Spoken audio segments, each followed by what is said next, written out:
Hello, today we're going to take a look at Chapter 21, the second section on revolution and reform in China. So let's get started on Section 2 today.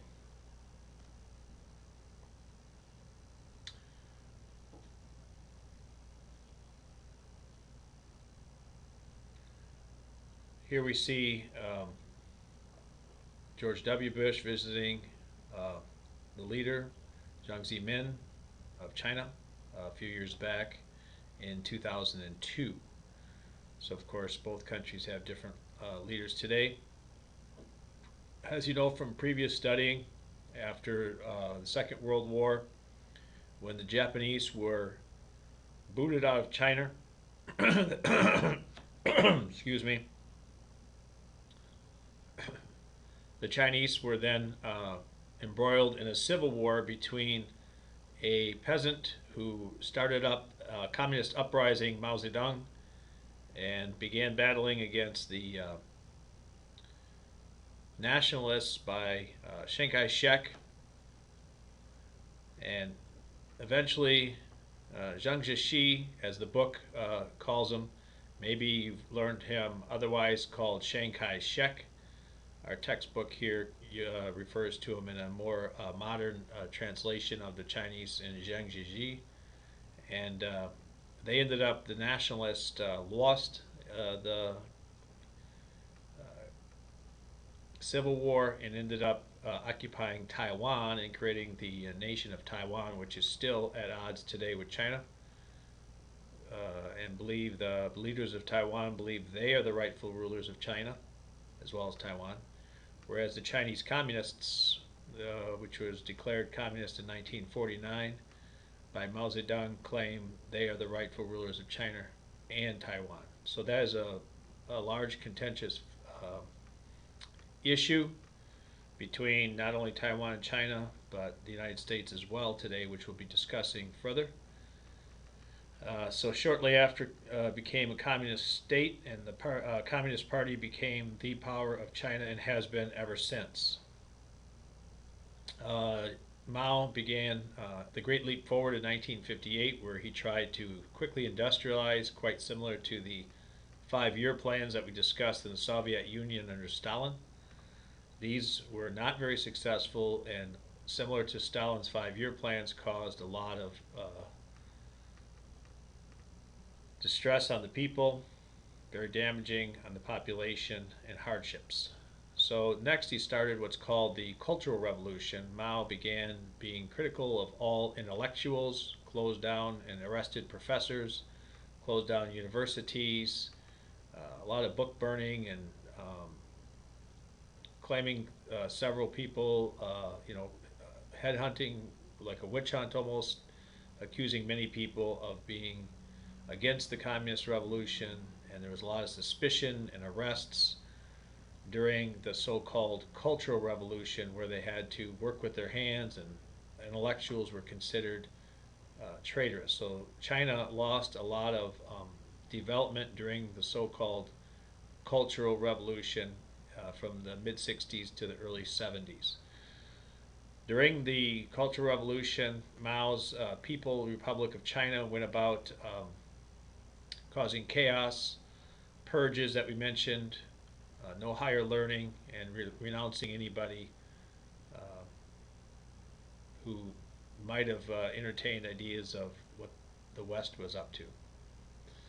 Eventually, by 1972, the United States tried to reach out to China a little bit in what's called the ping pong diplomacy, where Nixon allowed some athletes to exchange, and also started oftentimes through sports to open up relations.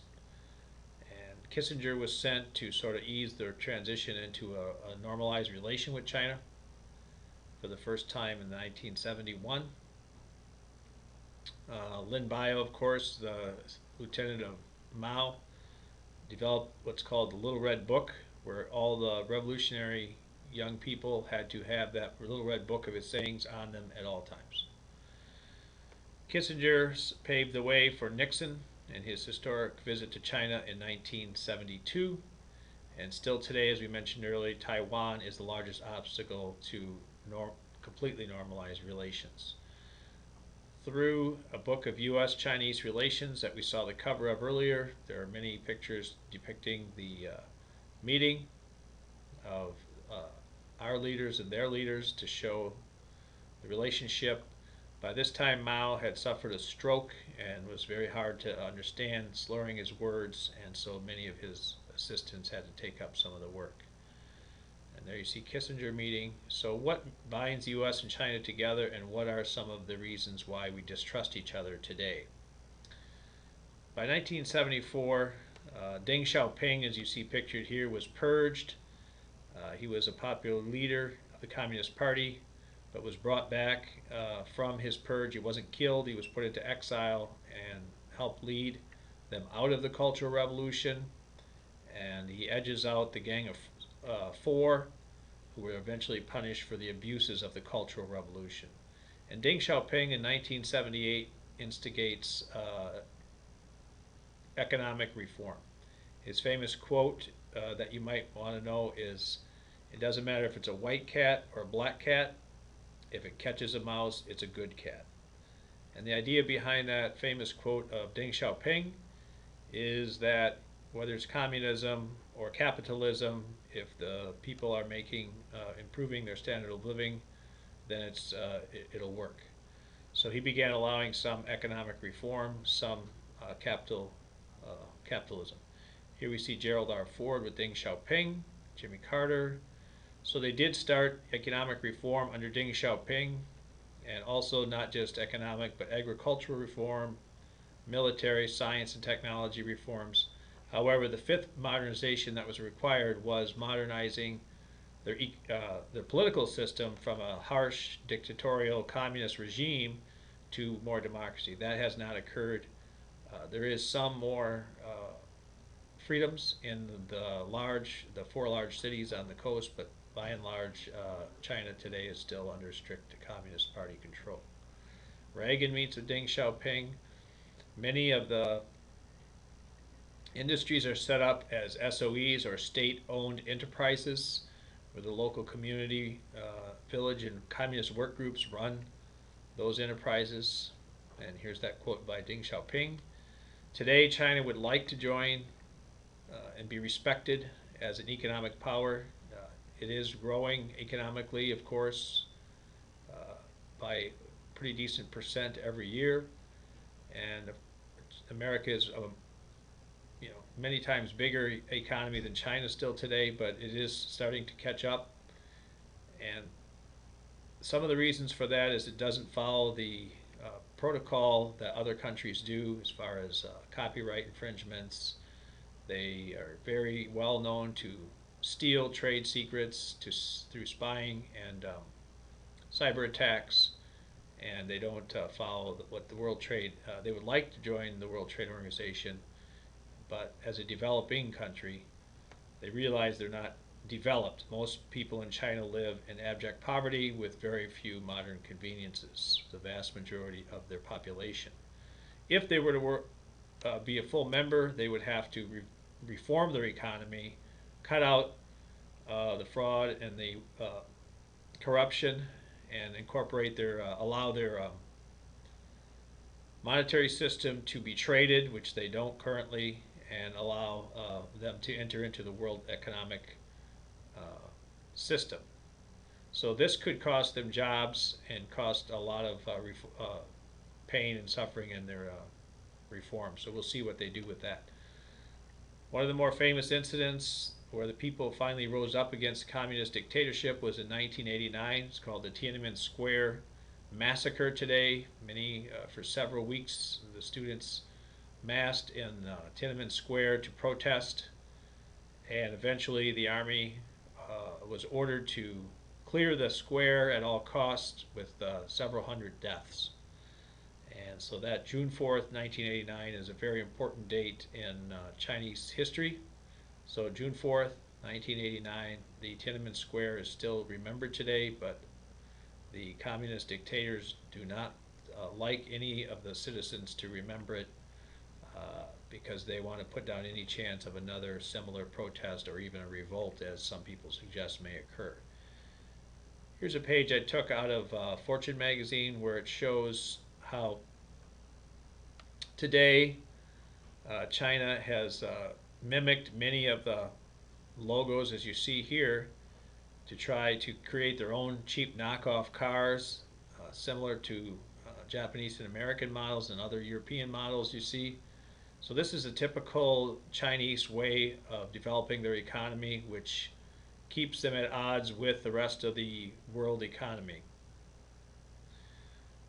Especially egregious to us as Christians is their social policies, not only their political policy of communism, which goes against the Bible, but also their egregious social policies, particularly the one-child policy, which goes against the scriptures of married couples having children.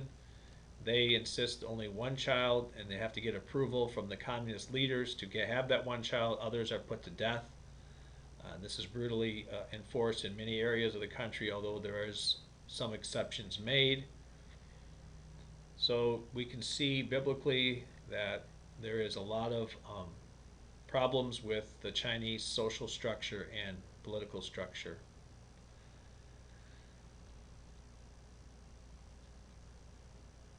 Today, we do not have great relations with China. Here's some reasons why they're strained.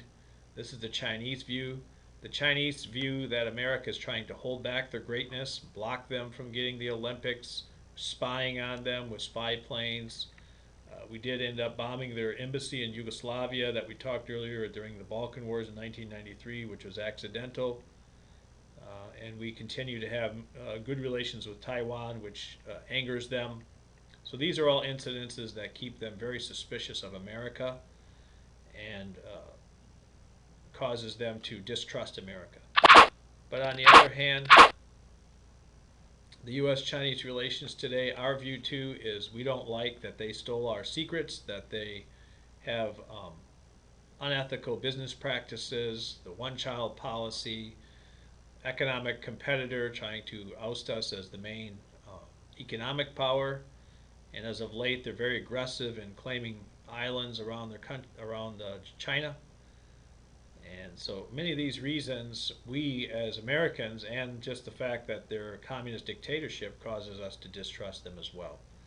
So where are they in the future? Will they maintain their strict communist protocol and hold their people back from any real reform? We don't know.